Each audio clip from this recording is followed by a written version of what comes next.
আসসালামু আলাইকুম। সোহরাওয়ার্দী উদ্যানে যেই ভাইরাল মসজিদটা ভেঙে দেওয়া হয়েছে কিছুক্ষণ আগে, কারণ হচ্ছে যে এটা অবৈধভাবে একজন রাজীব শাহ নামের একটা ব্যক্তি এখানে একটা টেম্পোরারি একটা মসজিদ তৈরির চিন্তাভাবনা নিয়েছিল এবং অলরেডি অনেক ইউটিউবার ফেসবুকে যারা কাজ করে তারা তাকে ভাইরাল করে অনেক অনুদানও তুলতেছিল। কিন্তু সবথেকে সত্যের যে বিষয়টা, এই সোহরাওয়ার্দী উদ্যানে অলরেডি সামনেই কিছু দূরে একটু সামনে গেলে একটা মসজিদ সেখানে তৈরি হচ্ছে সরকারিভাবে। আর যেহেতু সোহরাওয়ার্দী উদ্যানে সরকারি জায়গা, এইখানে সরকার থেকে কোনো অনুমোদন ছাড়া আসলে কোনোভাবেই কোনো কিছু তৈরি করা সম্ভব নয়। তো সরকারি লোকজন এসে এইখানে যত আবাসস্থল ছিল, যারা এই যে নেশা করে বোতল টুকায় সব কিছু আগুন জ্বালায় দিছে এবং এখান থেকে উদ্ঘাটন করেছে তাদের। এখানে যে নতুন একটা মসজিদ বানালো, ভেঙে দিল, কারণ কি একটু বলেন তো? কারণ হলো আব্বা, এখানে মসজিদের আন্ডারে ভোট টাকা পৌঁছাইছে। হ্যাঁ, যে যেমন খুশি খেয়ে নিতে এটা মানে আমরা জানি তো একটা মসজিদ এখানে অলরেডি তৈরি হচ্ছে, তাহলে তাহলে কেন এখানে একটা মসজিদ বানায়? এই যে যে এলাহি কাণ্ড বলে এটাকে, হ্যাঁ, মানুষকে বিভ্রান্ত করা, মানুষের কাছ থেকে টাকা পয়সা আইনে এই যে এই যে এটা করছে সে তো পলাতক এখন, তাই না? এই যে এখন এই যে আগুন ধরায় দিছে, এগুলো কারা করছে? সরকারি লোকেরা করছে, যে এখানে একটা হবজব সৃষ্টি করেছে। জি, যারা এখানে যে বোতল কিনতে, যারা হলো ব্যবসাদার, ব্যবসায় বোতল কিনে, এই দেখতেছি ওইখানে মসজিদের উচ্ছিলা বহুত কিছু আরম্ভ হয়ে গেছিল। হ্যাঁ, সিটারি বাটপারি এইখানে তো করে গালাগালি করতো। হ্যাঁ হ্যাঁ, কয়েকি এরা টাকা পয়সা কামাইতে, যারা সরকারি লোকের উপর ওরা গালাগালি করতো। ঘটনাটা কি?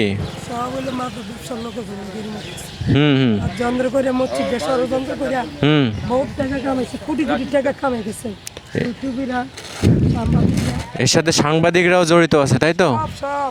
আহা, সুপ্রিয় দর্শক, আপনারা যদি দেখেন এইখানে সব পোড়াই দিছে সরকারি লোকজন এসে, যে এই সোহরাওয়ার্দী উদ্যানের মধ্যে এরকম ঘটনা এর আগে পরে ঘটে নাই। বাট এখন যেটা আমরা দেখতেছি মানে বলার বাহিরে। এই যে ওনাদের ঘর ছিল বা এইখানে যে ঝুপড়ির মতো যে থাকার জায়গাগুলো ছিল, পোড়াই দেওয়া হয়েছে সরকার থেকে। কারণ হচ্ছে অলরেডি আপনাদেরকে আমি দেখাবো, ওই সাইডে একটা মসজিদ অলরেডি আছে। আসল সত্যটা আসলে কেউ তুলে ধরে না। আমার কথা হচ্ছে যে সোহরাওয়ার্দী উদ্যানে একটা মসজিদ যেহেতু সামনে আছে, যেখানে তৈরি করা হচ্ছে, সেখানে কেন এই রাজীব শাহর কথা মতো একটা মসজিদ তৈরি করতে হবে? আর মানুষ এতটাই আবেগপ্রবণ যে তারা তার কথা বিশ্বাস করে অনেক অনুদান পাঠিয়েছে শুধুমাত্র এই মসজিদটা তৈরি করার জন্য। এখন আমাদের কথা হচ্ছে যে মসজিদ, আল্লাহর ঘর তৈরি করা ভালো, কিন্তু এটা নিয়ে ব্যবসা কেন চলবে? এটা নিয়ে কেন ব্যবসা চলবে? আজকে এখানে বেশিরভাগ মানুষ যারা এখানে থাকে তারা দেখা যাচ্ছে মাদক ব্যবসার সাথে জড়িত। বিশেষ করে যে রাজীব শাহ, সেও মাদক ব্যবসার সাথে জড়িত ছিল, এটা আমরা জানতে পেরেছি, এখানকার মানুষজনই বলেছে। এবং সর্বশেষ আমরা আপডেট জানতে পেরেছি এখান থেকে সরকার সব কিছু ভেঙে গুড়িয়ে দিয়েছে। কারণ আমরা দেখবো এখানে একটা মসজিদ অলরেডি আছে, চলুন আপনাদেরকে নিয়ে যাই। না 2 মিনিট হাঁটলেই এই মসজিদটা দেখা যায়, যেখানে দেখুন কত বড় একটা মসজিদ। এটা সরকারিভাবে তৈরি করা হয়েছে। এখানে আপনার দেখুন এই মসজিদটার কাজ চলতেছে, অলমোস্ট প্রায় কাজ হয়ে গেছে, কিন্তু তারপরেও ওইখানে মসজিদ দেওয়ার কোনো মানেই হয় না।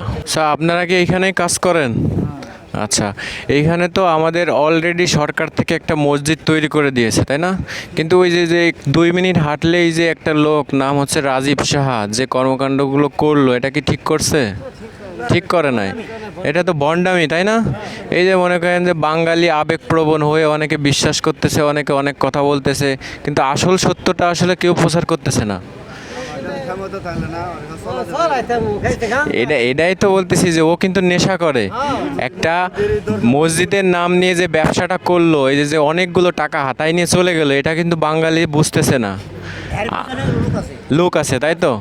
হ্যাঁ, এটাই জাস্ট আপনাদের কাছ থেকে জানতে চাচ্ছি যে সোহরাওয়ার্দী উদ্যানে যে কত সুন্দর একটা মসজিদ সরকার করে দিয়েছে, কিন্তু আলাদা করে তার পাশে আর একটা মসজিদ তো তোলার কোনো দরকার নাই। দরকার আছে? এই যে সরকার এসে, এই যে সরকারি লোকজন এসে পুড়িয়ে এই যে ভাঙ্গি সুরে পুরো গরুমার করে দিয়েছে। যাক, বিশৃঙ্খলা করার জন্য আর কি, ঠিক আছে?